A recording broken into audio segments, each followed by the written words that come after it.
Alors bonjour, qui êtes-vous, monsieur? Damien Ozano, spécialiste en rénovation. Et vous allez nous parler du chauffage aujourd'hui. Tout à Chauffage fait. écologique? Voilà, après, il y a différents types de chauffage. Là, on est sur une chaudière à bois ou flamme verte. Là, c'est le corps de la chaudière. D'accord. Ok. À côté, nous avons la sortie pour les fumées qui monte bien sûr après en haut. À côté, nous avons un ballon tampon. Il est grand, il fait combien de litres? Alors celui-là, il fait 1000 litres.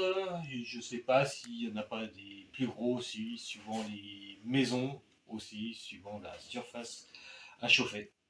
Et nous avons un ballon aussi qui nous produit l'eau chaude sanitaire. Le bois brûle là. Alors le bois, on le met dans la chaudière. Oui. Voilà. Et après, nous avons quand même des tuyaux. Bon, là ils sont isolés, mais c'est mieux. Comme ça conserve un peu plus la chaleur dans les tuyaux, à la place qu'elle soit dispatchée dans la nature ou dans la pièce où il y a des réglages qui se font automatiquement. Une fois que le gros ballon est chaud, ça repart pour refaire de l'eau chaude sanitaire.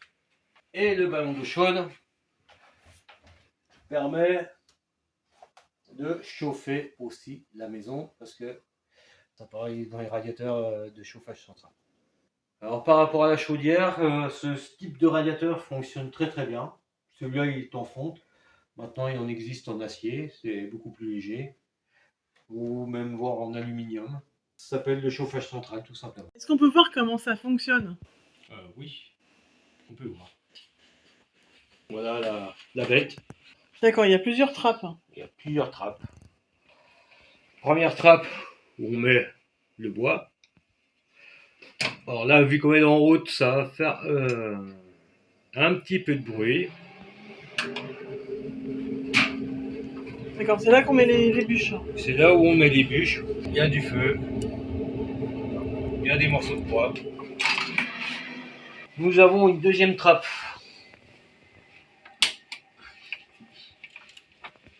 C'est une grille de protection.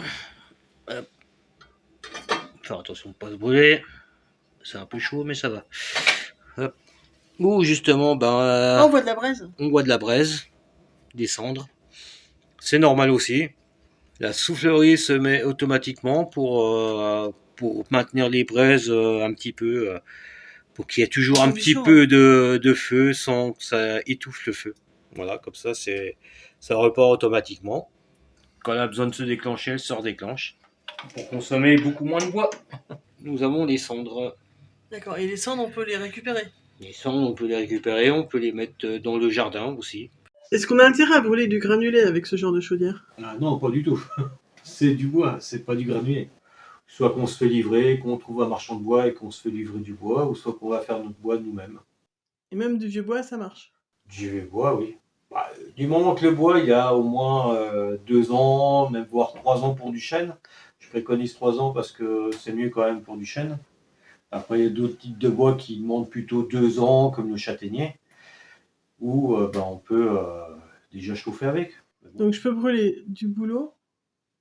Ça, c'est du bois blanc. Oui, ça brûlera comme de la cagette, mais on va dire pour faire de l'eau chaude sanitaire, c'est très très bien, on va dire l'été. Est-ce que je peux brûler du peuplier? Du peuplier aussi, oui. Du chêne? Oui, De l'orme? oui, Du charme? oui, Du châtaignier? oui. Est-ce que je peux brûler des cerisiers ou du fruitier? Faut que, oui, mais il faut que ça soit sec aussi. Voilà. Est-ce que je peux brûler à l'heure du sapin? Non, Mon sapin de Noël, je peux le brûler dedans? je déconseille. Ça va sentir le sapin de Noël, mais autrement non, je déconseille. C'est résineux, ça va beaucoup plus encrasser la chaudière et le tuyau de la D'accord. chaudière aussi. Est-ce qu'il faut ramoner ce type de chaudière? Oui. Et est-ce que vous en êtes content? Oui, très content. Et pourquoi?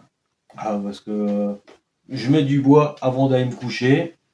Ça gère automatiquement. J'ai pas besoin de me relever dans la nuit pour en mettre. Le lendemain matin, hop, je remets des bûches.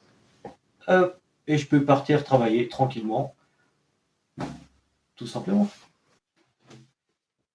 Donc le seul truc, c'est qu'il faut amener du bois et retirer les cendres. Tout à fait. Bon, de temps en temps, bon, bah, que la SC s'éteint parce que bon, bah, il y a quand même le deuxième foyer aussi, de temps en temps qu'il faut ôter les cendres aussi. Est-ce que c'est facile à nettoyer? Oui, très facile.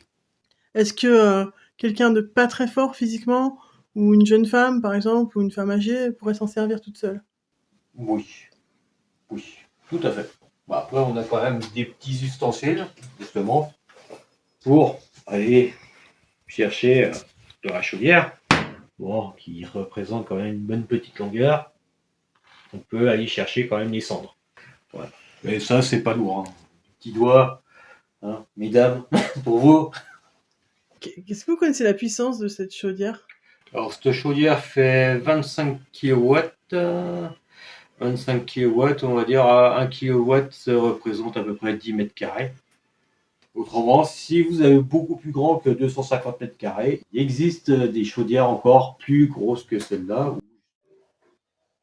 Oublie pas de t'abonner. Salut!